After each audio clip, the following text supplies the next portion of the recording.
that South Africa has been bribed by Iran.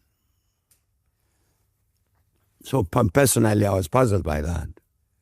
What does it mean? Until I came to understand that what they are arguing is when South Africa says we support the Palestinian people, that's what they say. We actually mean we're supporting Hamas, not the Palestinian people, Hamas. And because we're supporting Hamas, given the relationship between Hamas and Iran, therefore we're on the side of Iran. And the reason we've... Guys, when former President Mbeki speaks, you better listen. And for me personally, what I get from this interview he has with Power FM, Mbuyisei Ndlozi, former EFF, politician in Tanzania, nobody explains the whole rift between South Africa and the USA better than him.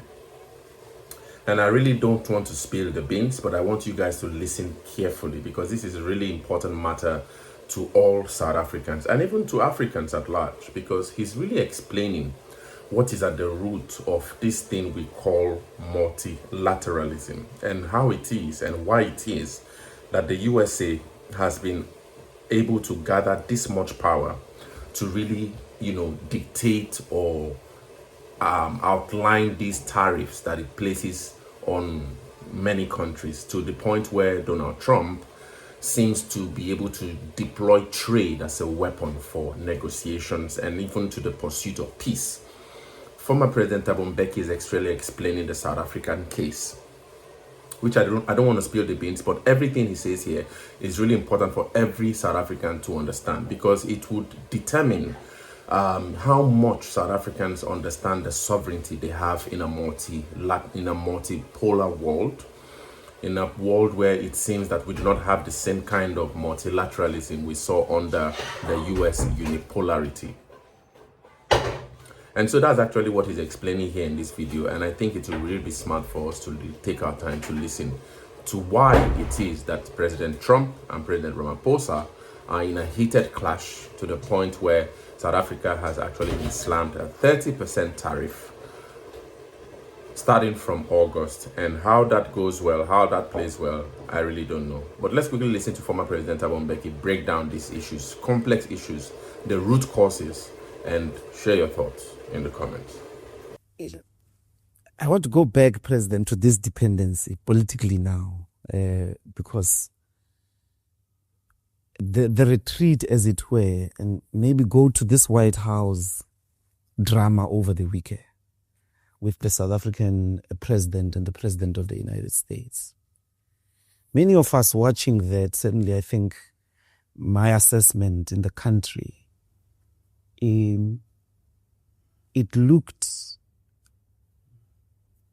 like the United States has assumed this position of total disrespect, as it were, to the leadership of our country, characterized by the presumption to think the United States head of state can educate the South African head of state about South Africa and South African problems.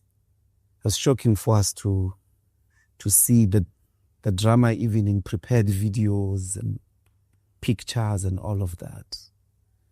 Obviously, we all know it's lies and so on and so forth, but the respect is what seemed to be the bigger thing. We're walking away not understanding how a head of state can relate to another head of state in that manner.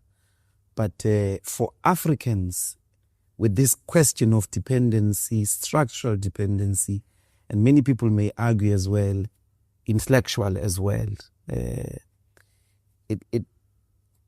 goes deep into the assault of the dignity of our standing as black people in the world, to have seen that drama.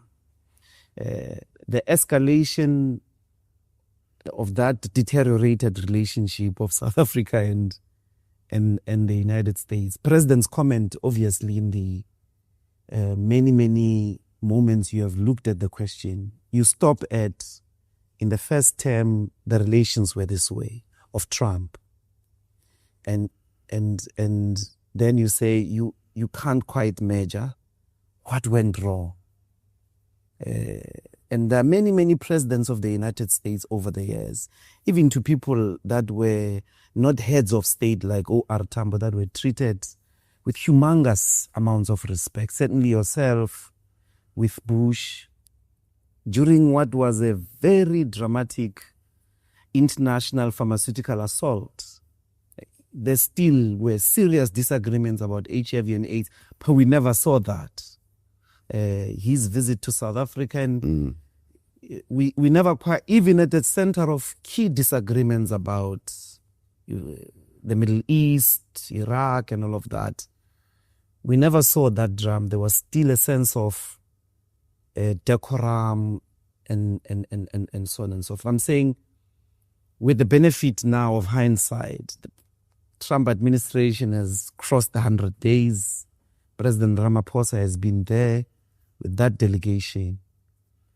What is wrong with that relationship between South Africa and the United States? It's not, I don't think it's only between South Africa and the United States. You know, the Secretary of State, the current one, Marco Rubio, he did an interview, I think, beginning of February, thereabouts. And he made what I thought was a remarkable statement. He says, after the collapse of the Soviet Union, we ended up with a unipolar world where the United States was the boss of everybody. And he says that was irregular, that was not normal. What is more normal is a multipolar world. And he says, you know, in terms of that, and therefore, today, now, we are in a multipolar world. We've moved away from that unipolar, a rare unipolar situation which was unnatural. We're back in a multipolar world. So when I read that, I was saying this is very interesting, coming from Donald Trump's Secretary of State. Then he goes on to say, and in that multipolar world, countries have got their own country interests, and they pursue country interests. And he says, so for instance, Chile has got its own interest and it pursues its interest. China has got its interest, Russia has got interest, and that. Then, of course, it talks about rogue states like Iraq, Iran, and so on. And therefore, the United States also, in this multipolar world, will pursue its own interest. So I said to myself, now I understand what he means. You see, when President Trump spoke America first during the first term, and there was some accusation that from among the Americans that is isolationist, is taking America out of the world. It was not true, or not in the least isolationist. He was saying we must be the dominant force in the world. Now, when Marco Rubio says we will pursue our own national interests as every other country does in a multipolar situation, that's what he means. We will define what is in the interest of the United States. They may decide tomorrow that Power FM is owned by the United States and it's in the national interest of the U.S. They'll take that decision and then act to make sure that that happens. And that's what's happening with regard to the rest of the world. They take a particular position. What is in the interest of the United States? That is the only principle that guides us in our foreign international relations. Nothing to do with multilateral or nothing like that. What is in the interest of the United States? Which will be decided exclusively by the United States. And if the United States decides that tomorrow that Thabo Mbeki must die in the national interest, they will act on it. So now, Then they will take a position. Here is a South Africa. It's in the national interest of the United States, their view. The defense of Israel must happen. And the disempowerment of the Palestinians, even to the point of their eviction from Gaza and the West Bank and so on, in the national interest of the United States. Now, if you then pop up from somewhere and try and oppose in Israel, you are acting against the national interest of the United States. They take a particular posture, as you know, towards Iran. Iran shall never have nuclear weapons, and therefore we are going to tie them to a particular arrangement. And we have seen that as an accusation that South Africa has been bribed by Iran. So personally, I was puzzled by that. What does it mean? Until I came to understand that what they are arguing is when South Africa says we support the Palestinian people, that's what they say. We actually mean we're supporting Hamas, not the Palestinian people, Hamas.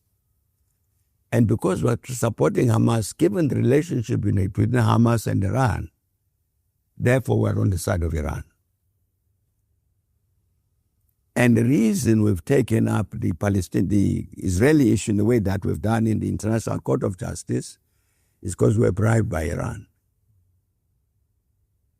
in support of Hamas. So that's where the argument comes from of bribery. South Africa was bribed by Iran. But we're saying the posture explained by Marco Rubio. In the context of a multipolar world, the United States will pursue its own national interest as defined by the United States. So they decide it's the national interest of the United States to have Canada as one of their states. Yes. The Panama Canal must be re-owned by the Americans or Greenland. It's in the national interest of the United States as defined by the United States. I'm saying that impacts on everybody. That was impact on South Africa. I think if we don't understand that, the posture of the United States, and then to be able to respond to it,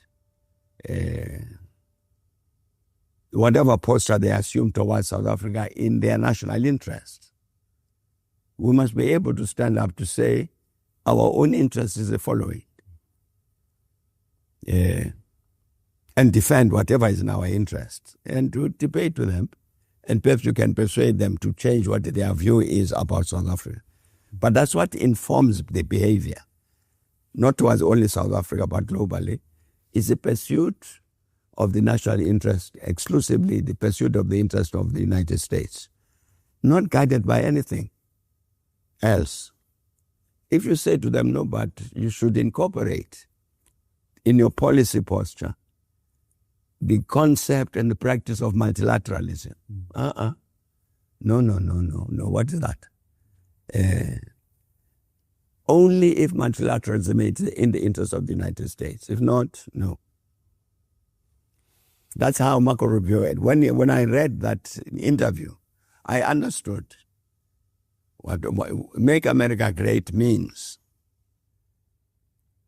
We will pursue American interest and use whatever power we have, whether it's financial or military or whatever, to ensure that the American interest is served. And we'll hit anybody else who wants to stand against that.